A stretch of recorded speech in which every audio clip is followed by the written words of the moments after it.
see somebody doing something that you'd like to do so good that you say, oh, I wish I was that good at that, but you're not, so you just don't try it. Or even better, you have this passion, you've identified this passion that we so often talk about, this goal, and you don't try it because you know what? You might mess it up and you might not be that good at it. Hey everyone, Dr. Jones here with another one of your weekly video messages. And this week, I just want you to consider this saying. The master has made more mistakes and messed up more times than the novice has even tried. Think about that for a minute. You see, oftentimes we want to do things, we see things that we'd like to try, we have a passion inside of us that we want to go do, but we hold back. We limit ourselves because we don't jump in with both feet, or the deep end of the pool, if you will, because we're afraid we're going to make a mistake. We're afraid we're going to mess up. But consider the master. The master of a craft, no matter what craft it is, if it's a sport, if it's a study, if it's some type of skill, they have tried it over and over again. And why?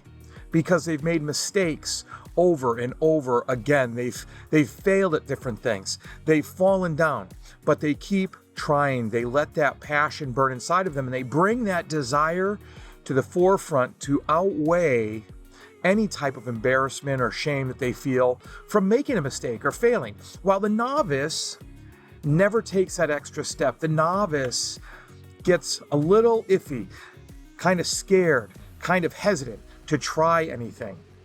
And so they never become the master. Now think about that for anything you want to do. Think about any type of goal you set. If you don't continually try, you'll never reach that master status. Because if we all did everything perfect from the very first moment we tried it, there'd be no growth, there'd be no improvement, and ultimately there'd be no high level of success that we're looking for.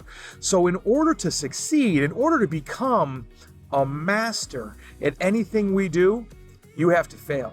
You have to embrace that failure, you have to make a mistake, and you have to continue to move forward and not be embarrassed by it. So I want you to try this. Here's a challenge. That passion you've been thinking about, that goal you want to set, that skill that you want to get better at, try it. Do it. That's the simple challenge. That's the simple part of the challenge, I should say. The hard part is when you fail, because you will fail. You won't do it to the skill level that you want to at first.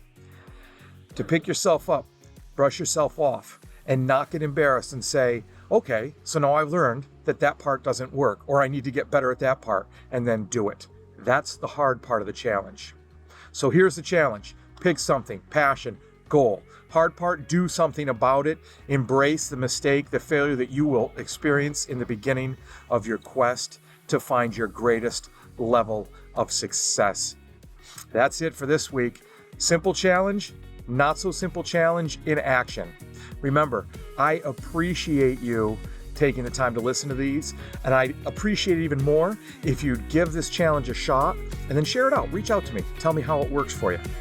As always, be purposeful, act with integrity, and continue to build your character. You have a fantastic week.